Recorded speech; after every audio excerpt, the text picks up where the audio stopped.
Nueva página de ridículo, de descrédito internacional y de vergüenza para el pueblo español en la acción política de gobierno enmarcada en lo inmediato, en lo instantáneo, en las relaciones internacionales. En este caso, entre Estados Unidos, Marruecos y Argelia. No es nuevo. España, en los 40 años que lleva de estado de partidos, ha demostrado desear ante todo un beneficio inmediato para aquel que ostenta la gobernanza, desde Felipe González, la famosa reconversión industrial, la entrada en la Unión Europea, pidiendo como un pedigüeño a cambio de destruir nuestro tejido productivo para no hacer la competencia a otros países, la entrada en la eurozona del señor José María Aznar sin hacer un solo estudio que valorara el impacto para los ciudadanos, la guerra de Irak con el señor Aznar y ahora con el señor Pedro Sánchez escribiendo, o terminando mejor dicho, uno de los tomos más vergonzantes de la historia de España en clave internacional. Respecto a Argelia. Argelia ha sido en las últimas 2 décadas un país estratégicamente, comercialmente y sobre todo y fundamental, energéticamente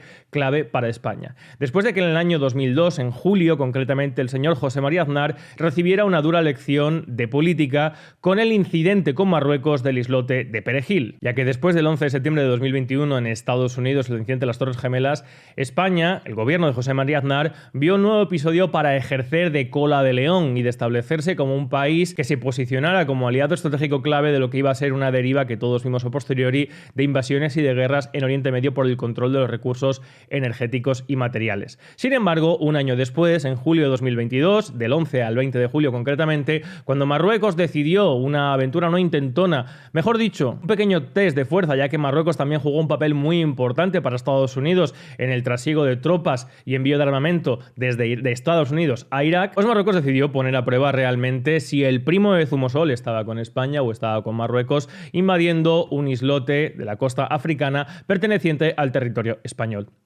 Y el resultado fue, para sorpresa del gobierno de José María Aznar, la callada por respuesta. La callada por respuesta tanto de Estados Unidos como de la Unión Europea como de la OTAN. Nadie salió en defensa de España después de que Marruecos, ojo cuidado, hace menos de 20 años, decidiera invadir territorio español. Y esto provocó que 3 meses después, en octubre de 2022, el gobierno de José María Aznar firmara el Tratado de Amistad, Buena Vecindad y Cooperación con Argelia. Argelia es un enemigo histórico de Marruecos. De hecho, Argelia tiene el segundo mayor ejército de África por algo. Y el gobierno de José María Aznar entendió una regla básica de la política, que es percibiendo la fuerza de tu adversario, que tenía que forjar una alianza con Argelia. Desde entonces, España ha tenido buenas relaciones con el país y ello, junto con el Pacto por el Sáhara del 91, han mantenido un statu quo clave que ha hecho que Marruecos nos haya envalentonado con Ceuta, Melilla, etcétera, etcétera, aunque en el último año, mejor dicho, en los últimos años, pero especialmente hace menos de un año,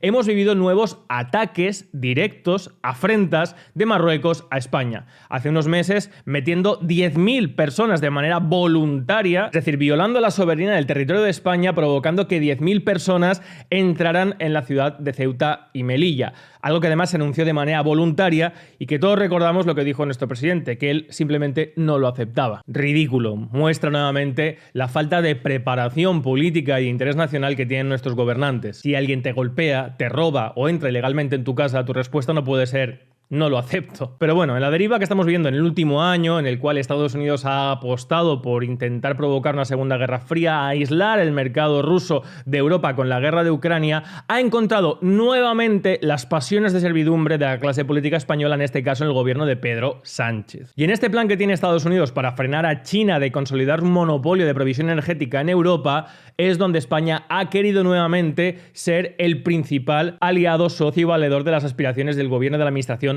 de Joe Biden en este sentido. Algo completamente ilógico, absurdo, incluso en el propio discurso de querer repudiar o aislarse de Rusia, ya que, por ejemplo, Alemania y algunos otros países de Europa no han embargado, bajo la presión y exigencia constante de Estados Unidos, el petróleo y el gas ruso, sencillamente porque no quieren suicidarse. Sin embargo, España, que no dependía del petróleo y el gas ruso, sino del gas argelino, que era mucho más barato que el norteamericano, ha sido la que ha querido, en primer lugar, decir: yo estoy aquí, yo soy tu colega, y ha decidido, en primer lugar, reconocer La autonomía del Sáhara bajo la soberanía de Marruecos, una afrenta directa a Argelia e intentar congraciarse con el que hace pocos meses te ha pegado un bofetón y históricamente hace 20 años y en la historia que llevamos reciente de los últimos 100 años en la que ha habido guerra directa entre España y Marruecos, e insultar y maltratar a quien era nuestro principal socio, que era Argelia, única y exclusivamente porque el gobierno quiere estar a bien con Estados Unidos. Y esa es la clave, es el aspecto fundamental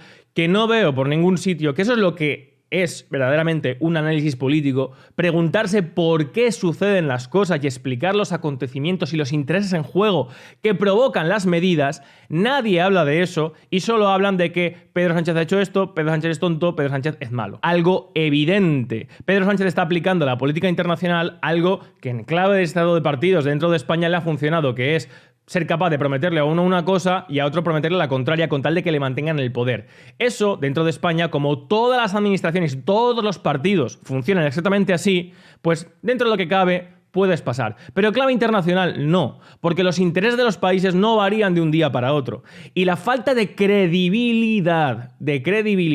en clave internacional es una losa que a un país le cuesta muchísimo superar, hasta el punto que uno de los que podría ser el principal aliado estratégico y energético clave, como es Rusia, todavía no ha superado el estigma de la URSS para poder congraciarse con la Unión Europea. Y cuando la estaba superando, le han realizado una provocación para provocar un conflicto en Ucrania y nuevamente reavivar ese estigma. Y en el caso de España, estos bandazos constantes, estos insultos, estos descréditos, esta falta de rigor, de honradez, de pundonor, de umbría con nuestros aliados estratégicos como es Argelia, no solamente tiene un efecto mediato, aunque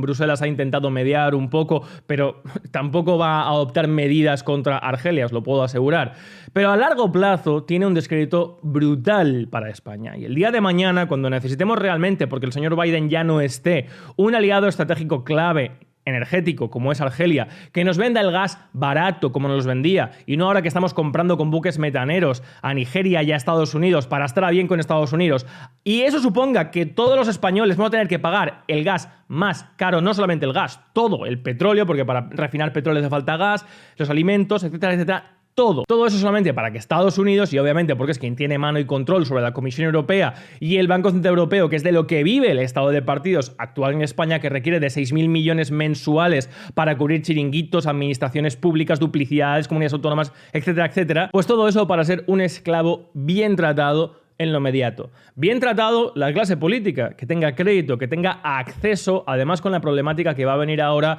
de solvencia, porque van a cerrar el grifo del crédito, a subir los tipos de interés y ya veremos España donde va a tener que buscar esos créditos, ese dinero que estaba irresponsablemente el Banco Central Europeo hasta ahora dando a tipo cero, ya veremos a partir de julio, pero eso lo hablaremos mañana. Lo fundamental hoy es que,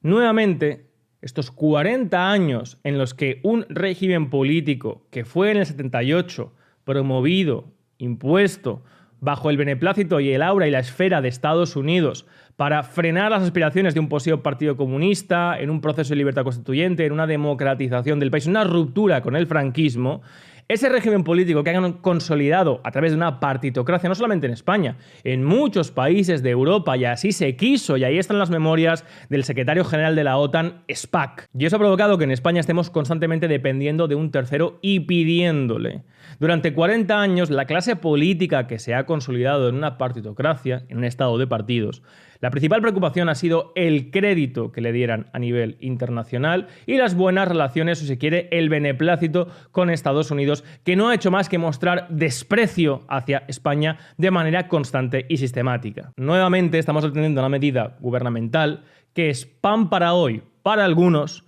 y hambre para mañana para todos. Productos más caros, energía más cara, inflación, estancamiento, etcétera, etcétera, etcétera. Pero de eso, como pasan siempre en España, ya se preocupará el próximo gobierno que venga. Por eso, la única manera que existe de romper con esta situación es romper con esta dinámica, provocar una ruptura que establezca por primera vez en España un régimen político en el cual se instituyan mecanismos de límites y control, donde forzosamente la clase política, para su supervivencia, para satisfacer su ambición, tenga ante todo que atender a las necesidades a corto, a medio y a largo plazo de la nación española. Y eso solamente puede venir dando la espalda a la clase política española, que ahora pierde el culo pidiendo el voto para los autonómicos de Andalucía. Y por cierto, este viernes 17 a las 8 de la tarde estará la Junta Democrática en un acto en el que estaré en Sevilla. No hace falta que estéis asociados, no hace falta que estéis de acuerdo con todo lo que digo,